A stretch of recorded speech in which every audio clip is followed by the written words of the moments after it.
That's Thank good. you, everybody, for joining today's event, engaging with your audience in the age of COVID. We're so thrilled to be back online after a remarkable year.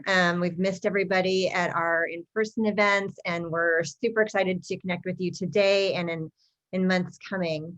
This seems to be the topic seems to have resonated really well with our community. We've got quite a few people that registered, and I can see more people are popping in. So welcome.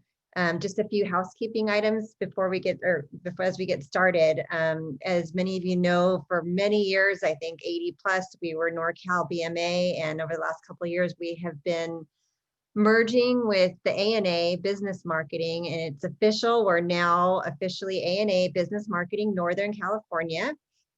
So that's how you'll know us going forward. We have a new website at the bottom of the screen there in green, if you haven't seen it already, norcalbusinessmarketing.org. The NorCal BMA is no longer around. It's something else. So please bookmark, visit us at norcalbusinessmarketing.org. Also, for email, if you are looking to reach us, it's info@norcalbusinessmarketing.org. And also emails coming from us are coming from communications@norcalbusinessmarketing.org. A lot of you registered from promotions that you received during email, so we're assuming that you've received our emails. If you could make sure to whitelist our emails so you get communications from us, that would be great. And I know a lot of you also, a few of you registered from social promotions, and that's exciting. We actually have 2 new interns this year. Aditi Sala Perkar and Naomi Hemming have been working hard on updating our social sites and promoting this event and other communications on social. So please continue to follow us on social, or if you haven't already, you can find us on LinkedIn, Facebook, and Twitter, and we would love to engage with you there as well. Also, we wanted to give a heartfelt thank you to our sponsors. Without our sponsors, we wouldn't be able to have events like this. So we just appreciate so much the support, starting with Hushly. Hushly specializes in lead conversions from your site. I'm sure many of you have that experience of people coming to your sites and starting to fill out a form and leaving, and that's not the best. And Hushly are experts in being able to bring that person back and convert them to a lead. If that's of interest to you, please get in touch with them. And Stage 4 Solutions has been a friend and partner of the organization for many years, and they are a talent organization. They fill marketing positions for long and short-term engagements. So if that's of interest to you, definitely get in touch with them. And also Scott Design is amazing. During this whole moving from one website to another, they fielded our fire drill request with a smile. They're amazing, they're creative, and they also work on email content and sales content. So if any of you need any of that these days, definitely get in touch with them. And then a few other things as we're learning this new world, bear with us and moving to digital. I'm sure a lot of you have been on Zoom meetings and probably many of you on Zoom webinars, but just to call out a few functions, you'll have a few icons in the bottom black bar of your screen there. One is Q&A, so feel free to use that functionality to ask us questions. Myself and the panelists will be happy to answer as many as we can, maybe some during the session. Definitely towards the end of it, we'll leave some time for Q&A. If there's something you need immediately, you have the functionality there, the icon to raise your hand or to lower your hand, so you can use that. And then also there's a chat icon. And we miss our days of networking live, but encourage you to network with one another in the chat. We won't be offended if your attention is with one another and not with us every single second. We'd love for you to connect with each other.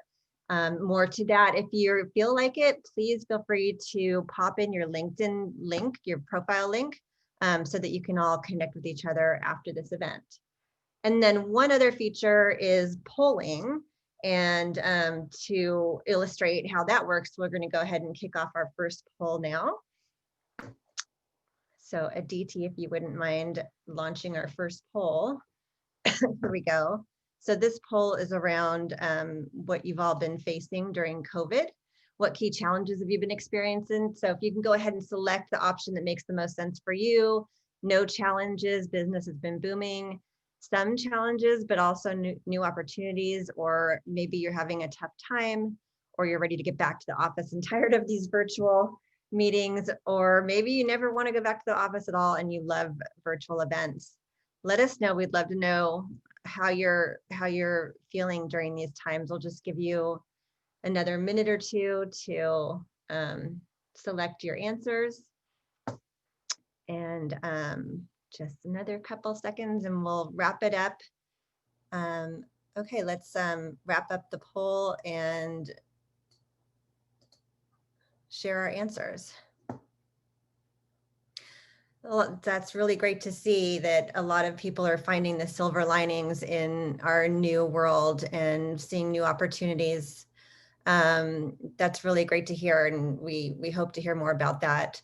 And I see some people are having a rough time, and that's certainly understandable. And if it would help at all to share your LinkedIn profile with people on event, if you think that might help, please do that, or get in touch with us another way if there's anything we can do to put you in touch with people. And it seems like some people are never going back to the office, love virtual. I might be in that camp as well. I think we can close the poll. And I think without further ado, I want to introduce our speaker, Joe Lynch, CEO from WonderBench, who you're all here to hear from. Joe is a veteran marketer and recently started his own company. And I cannot do him justice in sharing his background. So I'll let you, Joe, go ahead and introduce yourself. Yeah, hey everybody, Joe Lynch. I just added in the chat, sorry we can't be together. I love events like this and I always enjoy figuring out what the best IPA was. So yeah, it's good to spend some time talking about marketing and with marketing professionals. It's been fun even getting ready for this time. My own background is in med device. I worked for over 20 years for both large companies, Abbott and Omnicell, and smaller companies, Vital Connect, and I have my own startup now. But done a lot of marketing upstream, downstream. Really happy, Tanya, to have been working with you and looking forward to today. Yeah, definitely. Thanks for that. And can you tell us a little bit about how and why you started WonderBench? Yeah, absolutely. So I would say, early in my own professional career, it meant a lot to me when people took a risk on me, hiring me out of school, undergrad and graduate school. And I just never really forgot there were certain individuals that said, hey, we have some job. We think you could do it. I barely understood it. And they said, Joe, we want you to give this a go. And so that left a deep impression on me. And I've tried to do the same as best I could of identifying young early talent who could go on to do, all sorts of amazing things even before they might have known it. And I've looked to give people opportunities through internships, other programs.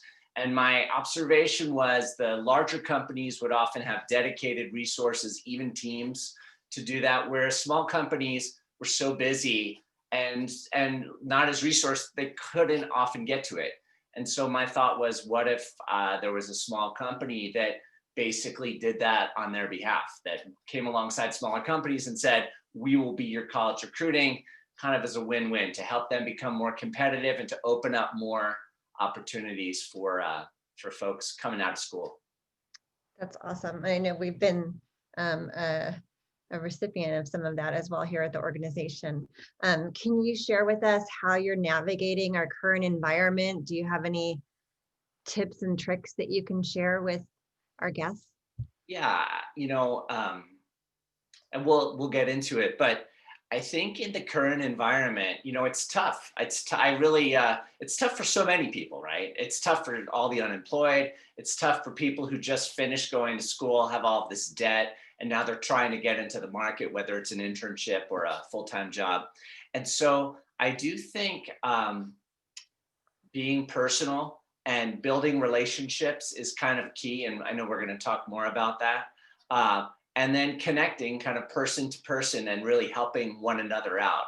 And you see a lot of that. You see that on social, but I think a lot of us, and encouraging people to reach out. I mean, often some of us who have been around a while, we understand how those networks work. Many younger people haven't had the experience and they don't even know where to start. And so explaining how people often get jobs and, taking each other and helping each other out. I have a daughter who graduated from college recently, and she and her friends have been joking, saying, you know what, some of us, we feel like we're going up against ex CEOs for jobs that are open. So many people are, once a job is posted, hundreds of people apply. And, so navigating through that, I think helping each other out is a key part of it and building relationships. How about, can you tell us about what you've been doing in marketing? I know you have some slides that you prepared that you can share with us. Yeah, absolutely. Let's go. Aditi, why don't we go to that next slide? There have been three things that have definitely been helpful. And the first one being patience. The second one, really reconnecting with people that I've known for a while and reestablishing relationships, and then building new relationships. So those three things have been a big deal, starting with Auditoria. And Nick Ezzo, we're excited to have Nick. And in fact, we'll give him a chance to speak in a few minutes and share about his own experience. But Auditoria was a client of mine with WonderBench as we were helping them fill some positions. And we were making great progress. I met their chief operating officer at a cocktail event, at a networking event like this. That's where we kind of started the process. We were beginning to fill three positions, and then COVID happened. And it seems like forever ago, but everyone had to leave their offices, figure out how to work at home. And in the midst of all that, she said to me, the person I was working with, she said, Joe, we just have to cancel it all. It's just not going to work, which was understandable. I mean, I was bummed out because, WonderBench is a newer company and every client really matters. But of course, it totally understands. And so I had to put myself in her shoes and say, here's another startup. They're adjusting. What was cool was in that process, Nick, who heads up marketing, he had been planning to take one of the interns, and he called me after a while and said, Joe, we've gotten our feedback under us and now I'm swamped. And maybe we should redefine the role a little bit and fill it. And so we had great success, in fact, filled two different positions. And so it was a good lesson that you have to be patient. Things, especially right now, they don't unfold in the way any of us are predicting. You can't even really predict it. So being patient, being mindful of the other person's situation, that's been great. In terms of rekindling old relationships, one thing I did was focused on the schools that I'd been to. I went to University of Colorado undergrad, to Penn for graduate school, and I reconnected with the alumni groups. I had not done that previously in a real significant way. And I decided I'm going to go for that. And that's actually been such a great thing. Spending more time reestablishing relationships. And in the process, one thing I did from a marketing standpoint was began to do webinars featuring people. And I'd reach out to people I know and invite them to join on a webinar. And so, one of my friends was heading up healthcare at Google. So he was able to come and share his pearls of wisdom to students. I had another friend who heads up a great medtech consulting firm, Sprig, come, which actually led to some consulting work for WonderBench. And then Biolog ID, I know the CEO of that company, and he hired some interns. So, just kind of going back to people and letting them know where you are and seeing if you might be able to help them, that's been very helpful. And then building new relationships and figuring out, what are some keys to the future. And for me, one of them was a software partner, my applicant tracking system, or ATS partner, Recruiter Flow. They're actually a cool, savvy startup themselves. They're doing a lot of interesting work in recruiting and even marketing associated with recruiting. So they've had webinars that I've participated in. Some of the things I'll share in a few minutes are things I've learned from them. So that's been great. Another change was that a lot of students decided to forego college this year. 300, 400% increase in the number of gap year students. And so I pulled together a gap year program to almost reverse engineer the work we were doing, offering career planning for people before they go to school, so they can really optimize their investment in college and give themselves the best chance to make the biggest impact and to not have to double back, triple back like so many people do after going to school and spending a lot of money and realizing I didn't study what I really want to do. So helping people on the front end. So those have been a few things, kind of high level. I think we have one more slide with some details. Tanya, I'm happy to share a couple specifics of things we've been doing from a marketing standpoint. Social has been fun, and figuring out one thing I've heard from others, and it's been true of me too, is trying out a lot of different things. The world's changing. You read a lot about advertising, how many advertisers had to change their message with COVID and change their tone. And really focus on humanity, focus on the connection that we have with each other. So we've been doing that, and trying different things. So everything doesn't work. I'm kind of a marketplace. So with the students, it's nice to connect with them on Instagram, Facebook. It's a different approach. Off on the right is we got our gap year program going. That getting a firm grip on your career plan was something that actually worked, and it drew a lot of people, and it got people to our site and engaging with us. So, but there were many others that didn't work. And then, there are new things that people are doing. As much as you can make that social personal has been impactful. And so one thing that I've been doing, and I did learn this from Recruiter Flow, using LinkedIn messaging in new ways where you embed video into your message. And so rather than just using a text message to say, reach out to someone who I'm just making an introduction to, but to include a quick 30-second video, that's actually been really helpful. It's nice because you can engage and watch that video right within LinkedIn. And it gives them much more information than if you're just putting a few words in there. So Right. Those have been a couple of things. So it's social. Okay. Thanks. And I know that you have had some success with email marketing as well. Can you talk to us a little bit about that as well?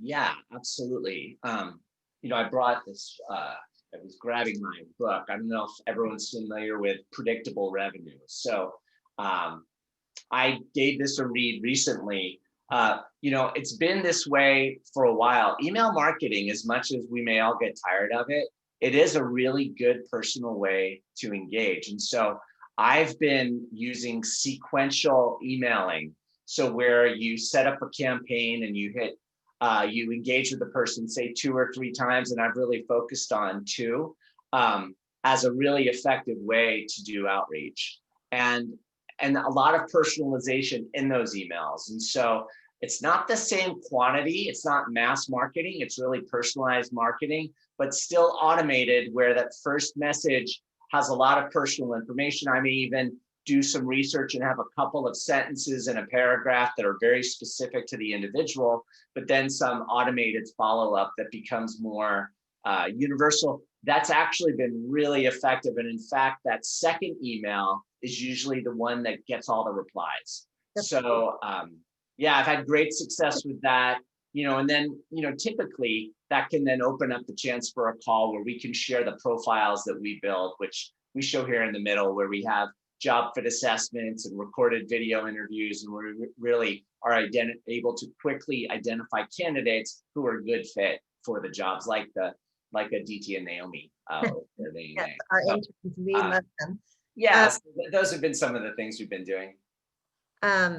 Yeah, I think that one piece is just so interesting, that I know it takes us so long to personalize emails for each person, but that idea that a couple of days later going back with an automated email, and that's where you're getting the response from, is just, that's incredible. Yeah, no one wants to be spammed, and they don't. And if you're not willing to connect with them, Yeah. they probably don't have the time to Right. engage with you. Like, we're all trying to work through real life and real issues. And so I think finding a way to do that using technology, but being thoughtful about it and staying in the moment as best we can, I'm finding that seems to be better than any mass marketing, which tends to fall flat. How about, do you have any tips and tricks about lengths of emails these days? Like how short an email should be, or how long? Oh yeah, absolutely. Well, so shorter is certainly better than longer. And I do think being really clear, people don't want, if I'm not careful, I can use too much marketing speak. And I think it's much better to be super direct straight away to how you think you might be able to help the client, or the prospect. So to orient into their set of goals, and then in just a few sentences, start the conversation rather than trying to explain everything. So I think being brief always works. And on that second email, that's typically just one question. That's typically just one or two sentences only. And I find that that's much more effective than trying to tell the whole story. I have a hard time sticking to 1 to 2 sentences. Yeah. Well, I know it's been a real treat that we have Nick Ezzo, one of your clients, here with us. I thought maybe this might be a good time to introduce him. Yeah, absolutely. So, Nick, it's so great to have you here. I can't see his photo now, but Nick, you look very, COVID has worn you well. You're just like Mr. Cool under COVID. So, Thanks, Joe. yeah, like that. And, it's it's been a treat getting to know Nick. He is a marketing professional in this fintech space. So very hot area. I talked to a lot of students, and many realize that fintech is an exciting growth area. Nick has been in it for some time with a number of different companies, also great media companies like HBO. He has deep expertise that we'll try to get into the marketing tech stack, and just kind of good intuition about how to engage, and a cool style. I think a very relatable style, which I learn a lot from and appreciate. So yeah, Nick, thanks so much for coming. Great to be here, Joe. And thanks What's that? Thanks to the whole team for inviting me. It's been a pleasure to get to know everybody. Listen, not everybody is familiar with Auditoria, I suspect. Maybe you could share a quick introduction about the company. Yeah, and I think also we might want to, if we can, Adita, take away this slide and go up to our bigger video. There we go. Yeah, here you go. Now you can see what I really look like. That picture was taken a few years ago before COVID hit. And I think my wife describes my new look as somewhere between Civil War general and biblical figure. So that's my COVID look. What it looks like when you don't get a haircut for 6 months and don't shave for a while. So anyway, good to be here. So cool. And I also want to make sure that we get to our Q&A questions, because I noticed that there was a few questions coming in the Q&A section. I think we're going to wait for the end to get those. Okay, Auditoria, who are we? We are a brand new startup company. We launched on April 22nd of this year on Earth Day 2020. And who launches a company during the middle of a pandemic? Well, we did. So it can be done. We did it. And so what I do is I run marketing for this company, and we're a small startup company. We're well-funded, and we create artificial intelligence applications for corporate finance people, for accountants. So accounting and finance people typically don't use technology, or they have been, in my opinion, left behind by technology. And it's my mission in life to improve the lives of finance people everywhere through automation, artificial intelligence, and just helping them get their nights and weekends and holidays back. So I'm glad to be here. And as Joe mentioned earlier, I'm a one-man marketing team. And when I called Joe earlier this year, I said, man, I'm so underwater right now. I can't even get everything done on my to-do list every day. I got a couple of social accounts that are out there on LinkedIn and Twitter. I don't have enough time to even post things out there. You got to help me, Joe. And so Joe and I talked, and we found some great candidates, including a couple of the candidates who are on this call today, Aditi and Naomi. We spoke earlier this year before, when I was working in the office, but then when I started working from this office, which is here in South San Jose, my home, Joe connected me with some wonderful interns, one from UC Davis and one from UC Berkeley. So, and one of them was in charge of my whole social program. She spent a lot of money very smartly, and a young lady who is a rising senior at Berkeley. I put her in charge of our entire social program and said, all right, just go do it. I gave her the money to spend, and she did a wonderful job. So everything you see on Auditoria's LinkedIn feed and our Twitter feed was primarily due to Michelle. Our other intern was a guy named Long, who's a econ major up in Davis. And I love UC Davis grads and students, and I love econ majors, because as a marketing person, marketing is no longer the Department of Arts and Crafts. It's really the Department of Data and Analytics. And I love to hire smart young people who are better at juggling numbers than me. And so I put him in charge of our database, and I made him our Salesforce administrator, which is kind of crazy. Like, the guy, I don't think I don't think he's even old enough to buy a beer, but I gave him like the keys to our Salesforce. And I said, dude, learn everything you can, because everything you learn about Salesforce will make you much more valuable when you go out into the workforce. So they actually helped us move the needle forward in a very, very substantial way. So I love working with interns. I was a one-man marketing department, and then I became a 2-person or 3-person marketing department. So thanks, Joe. Yeah. Hey, well, listen, maybe piggybacking on that, Nick, I think you did 2 things really well. Number one, you thought about, and it changed with COVID because the world was changing, but you really were able to hone in on what you needed and what you want, where you needed the help. And then you were also able, I think we were able to have the right kind of communication so we could go find the people. And in the end, you made the final hiring decision. I think we had some great final candidates, but could you say a little bit about, to the employers who are on the line, to the other marketers who might be looking for, how do you properly scope this stuff out? And then for the people who are looking for work, because I think we have some students as well, like, how should they play it? What should they think about? What works for you? Well, couple things. I'll address the second part of that first, which is how the candidates should play it.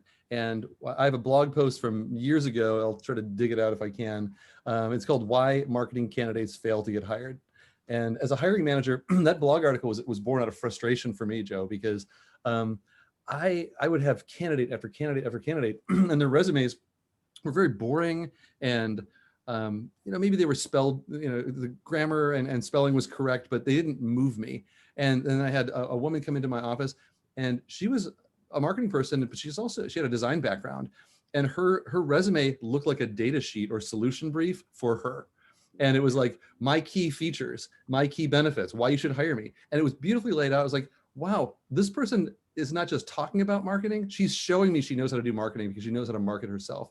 That was one person out of maybe 50. And so my advice to the candidates on the phone is, you are the product. And if you want to be a marketing person, understand how to market yourself. It's your resume, it's how you describe yourself. Another quick story.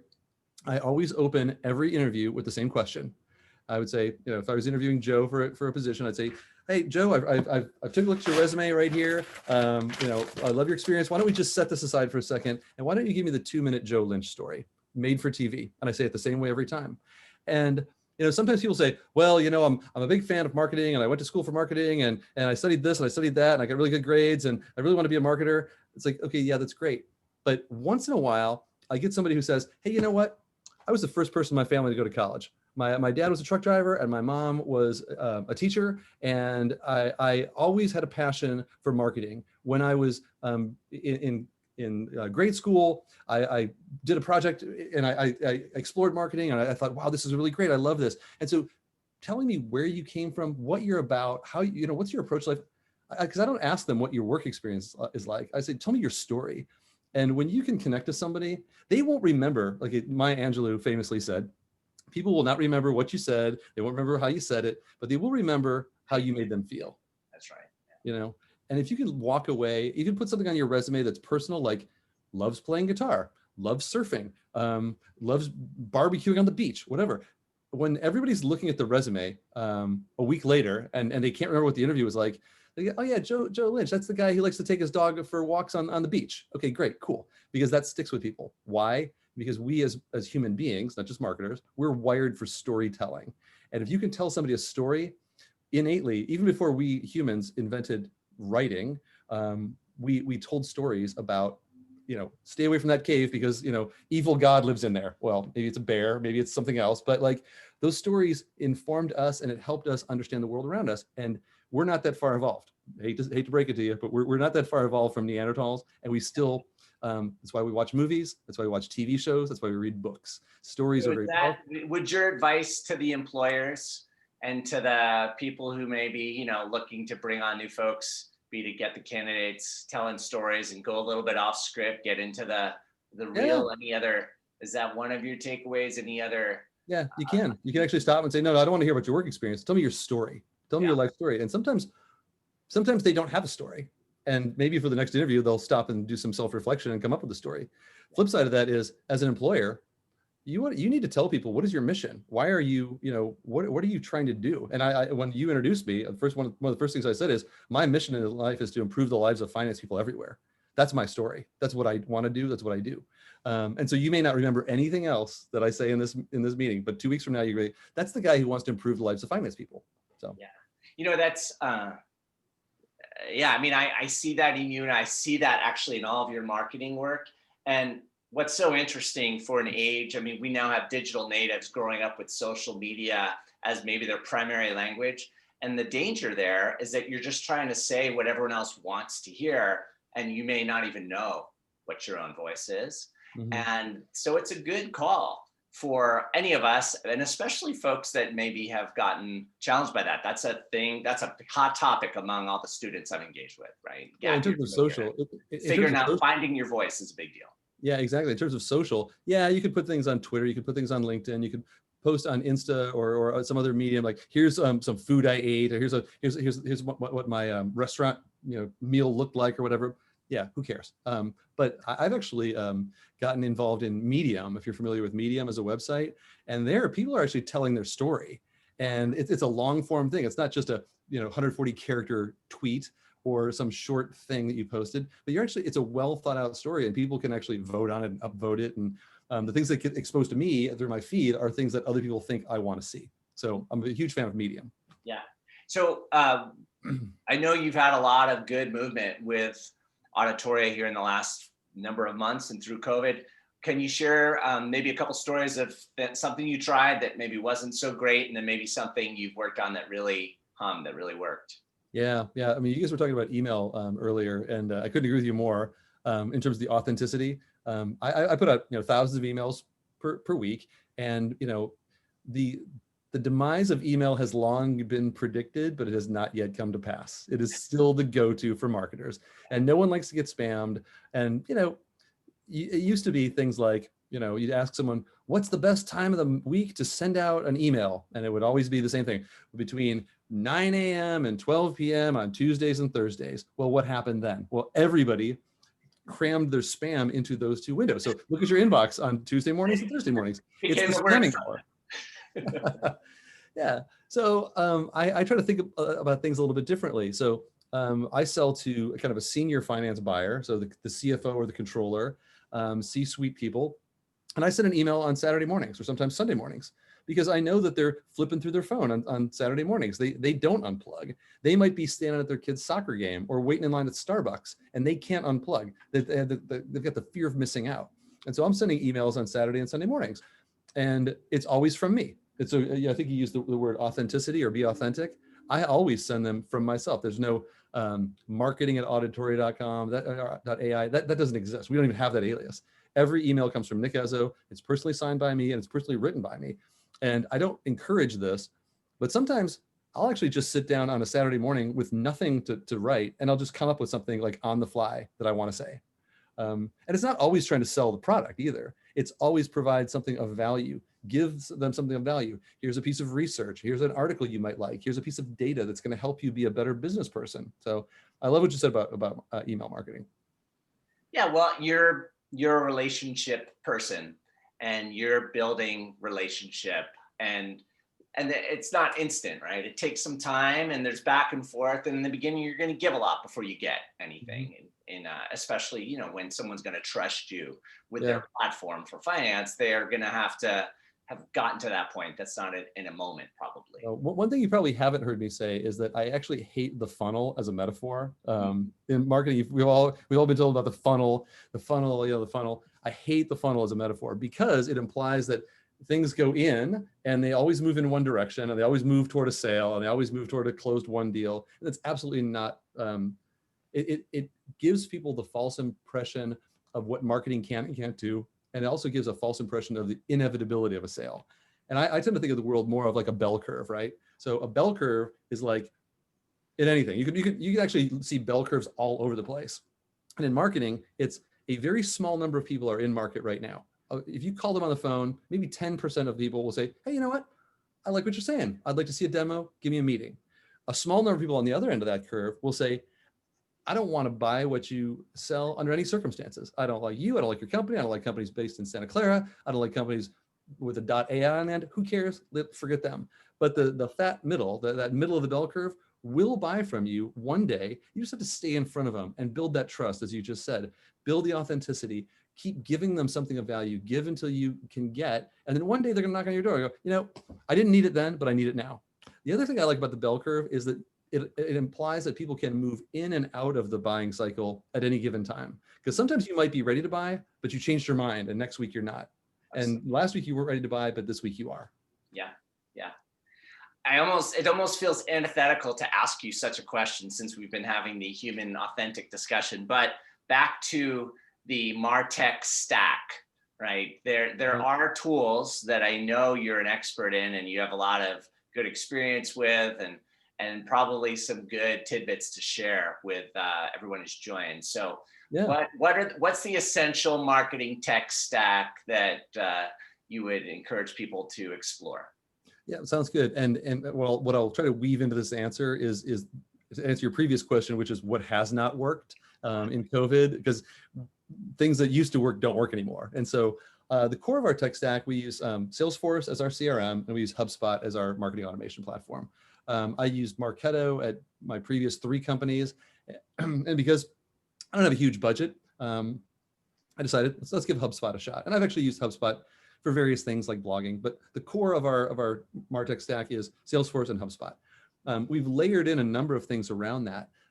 We use Conversica as our automated email bot, which can follow up with people. Now, this kind of does sound antithetical because I just talked about authenticity, but what Conversica is literally the world's most persistent SDR. And ours has a name, and her name is Katie Bryant. And Katie will just say, hey, Joe, has Nick followed up with you? Would you like to schedule a meeting with Nick? You went to our webinar. Would you like to learn more? And so she's a very persistent SDR. So big fan of Conversica. I use Rollworks, which is part of like Rollworks. It's display advertising. And because we do account-based marketing for a number of reasons, which I won't get into right now, I use Rollworks for my display advertising. So I'm popping ads around the internet for people who work at my target companies, the companies I want to get involved with. We use Sendoso for our gifting program.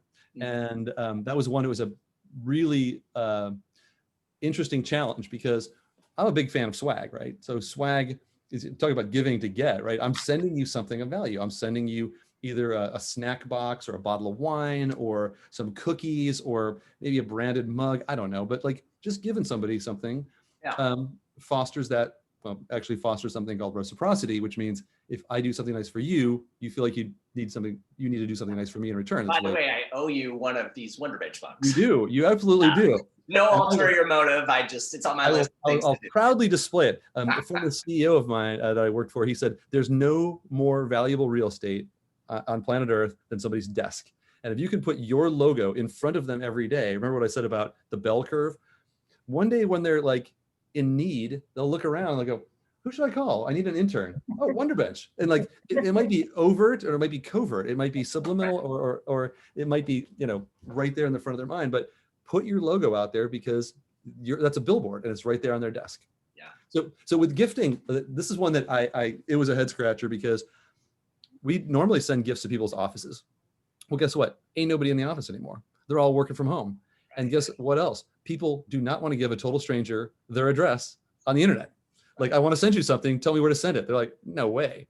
So we had to pivot and we started giving away Grubhub and DoorDash gift cards for $25. So we have a program called Lunch and Learn, where every Friday I conduct a webinar and we do a demo. And if you sign up for our webinar, I'll send you a $25 Grubhub gift certificate and you can have lunch on us while you're watching the demo. And that had its own challenges because there are gift card scammers out there, but we learned the hard way. But so that was one that we really had to stop and think about. How do we want to use gifting programs in our ABM? Yeah. Nick, thanks so much. Tanya, I want to be sensitive to the time, but Nick, those are pearls. I know there's a bunch of questions, as Nick mentioned earlier, and as I'm seeing. So Tanya, I don't know, maybe I should hand it back to you if you want to start working through the FAQ, and some's there, some's in the chat, and anyone else who'd like to drop in questions. So I guess now's probably a good time. Yeah, so Natalia Baluta has a question. She says, based on your experience, what is the environment like for graduates concentrating in entrepreneurship and marketing, what advice would you give for such graduates and looking for the right fit? Yeah, the advice I give many students is we're in a super saturated job market right now, super saturated. So there are many, many applicants. You need to find the jobs right now where you can check every box, where you can really own and check every box and go find those jobs and start there. Because what I see with hiring managers right now is they're gonna ensure that the people that they bring on are the ones that really can do the job quickly, even if they're less experienced. And so and it's almost the situation that they're in, that there are just enough good candidates. So I think students need to decide, here's the area I like, and here's what I'm going to be the best at, and to just hone in on that for now. You may want to shift later, but I think that's a good strategy here in the near term, to go after an area where you really could be a top candidate. Nick, I loved what you said earlier about market yourself. Like, make sure everything you do is part of your marketing pitch. There's probably some analog that's true for our entrepreneurship, right? That if you're an entrepreneur and you're trying to work for startups, I mean, always be gaming, always be going for it like startup people do. I mean, wear multiple hats, like get it all done. Show that you're willing to work like that. It's startup's a different deal than having a job in a big company where sometimes you can hide a little bit. We have another, this isn't really a question, but it's also from Natalia, but she says, "Hi Nick, I'm a tortured career finance professional and can help you product test or provide input if you'd like." So you can get in touch with Natalia. Natalia, thank you for that. Would love to connect with you on LinkedIn. We could kind of take the conversation there. Awesome. And then I think one more, over the years, B2B marketing has become more, or follows B2C. What do you see as the differences between B2B and B2C, distinct differences, B2B and B2C marketing? Are those lines being blurred? I guess I'll take that. Yeah, I tell people all the time, because I sometimes have recruiters call me and like try to offer me like jobs. And sometimes they offer me B2C roles where it's product marketing for like a consumer company. And I tell them, I don't know anything about that. I don't know how to market soap. I don't know how to market laundry detergent or cars or whatever. In the past, it has been a very, very separate discipline. But I think that the question is actually, the answer is in that question there, which is the lines truly are being blurred, because in the end, it's psychology, right? My previous boss at a previous company did not like when I used to tell him that our job as marketers is to get total strangers to click on things that they don't want to click on. And so, but in reality, that's what we do. My major is not marketing. I'm a communications major with a minor in psychology. And so you have to think about the psychology of what makes someone want to buy something. And it's normally because they have pain and they want to solve that pain, whether it's a consumer or whether it's a business. You have pain and you need to solve the pain, and you have to push on that pain for a while and remind them that they're in pain, and then come to them with some pain reliever. And that's what we do in both B2C and B2B marketing. Yeah. I quickly add on B2B. I think realizing that the person that you're engaged with and you're trying to reach out to has a job. They work, they have a job, and they want to be successful in that job. That's so important to them. And so the quicker you can find a way to help them, to show you care about that, to show you have some basic understanding and you want to learn more, and then you're going to take steps to make them more successful. I do think that's a key to B2B marketing, is helping people become more successful in their jobs. That's awesome. Back to humanizing things. I'm just going to do one more because I know we've got to get going, but can you please guide us on how to craft good email campaign strategies that can generate 80% email open rates, 30% response rate, please? And also the same person's asking about, can you share how to write good converting email titles? Well, I would say, number one, test everything. And, A/B testing takes time. It's one of those things that's kind of like flossing, it's a pain, but you really should do it. And A/B testing will help inform your marketing. And I can't even begin to tell you how many times I've been wrong about it. What I think one subject line or one copy is going to win and the other one actually wins. And I can't explain why, except human behavior. And I'm always learning something about human behavior, which is why I'm in this field. I learn something every day. So test is one thing. Be human. Don't try to write with the smallest amount of cognitive load for the reader that you can. What that means is don't write dense paragraphs with 50-cent words, short sentences, get to the point. They're going to scan it and make it extremely scannable so that you have one line in there that's bulletized or bolded. They can just read the bold and get what you're trying to say. And as Joe said, shorter typically is always better, although I've been wrong about that too. So short subject lines, long subject lines. Half the time the long subject line works, and I don't know why. So test. I can't give you the magic bullet. There is none. If I had one, I'd probably be a billionaire right now. So anyway, thanks for the question. Yeah. Joe, do you have anything to add to that?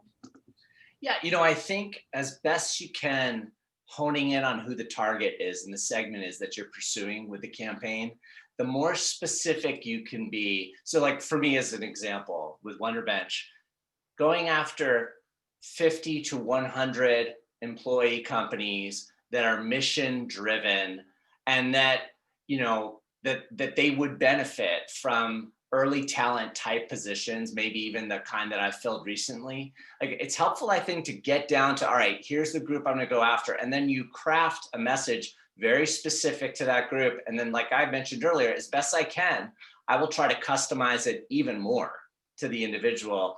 Those are the messages people open when they're like, wow, this is exactly what my situation is. So I think it's a matter of trying to get to that. Great. Okay, I'm going to do one more. So Nick, when you mentioned sharing articles and tips with your customers, does it mean we don't need to put a call to action? You should always have a CTA, a call to action in your emails. And it doesn't have to be like a hardcore, like huge button right in the middle of everything, but you always want to give somebody the opportunity to learn more. Now, if you do share something, paste the article right in the email, you might want to just put a teaser in the email. Like, here's the first part of it. If you want to learn more, click here and it'll take you to wherever. Maybe the article's on your site or maybe it's on somebody else's site. If you are using marketing automation, whether it's Marketo, HubSpot, whatever, or even using Bitly or some other term solution, you can track and see who's actually opening and clicking, which is a indication of engagement. So you should always, I think it's a best practice, because if you don't put a CTA in there, then you really have no way of measuring whether it was effective or not. So yeah. Great.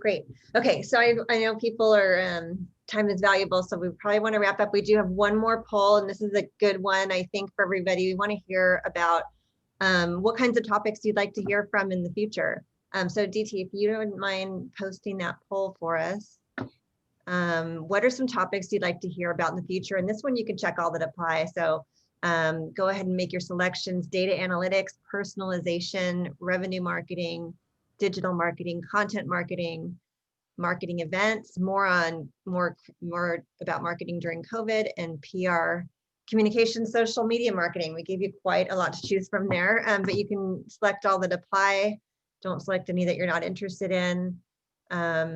We'll just give you another minute here to make your selections. This will be really helpful for us to hear what it is that we can help you with.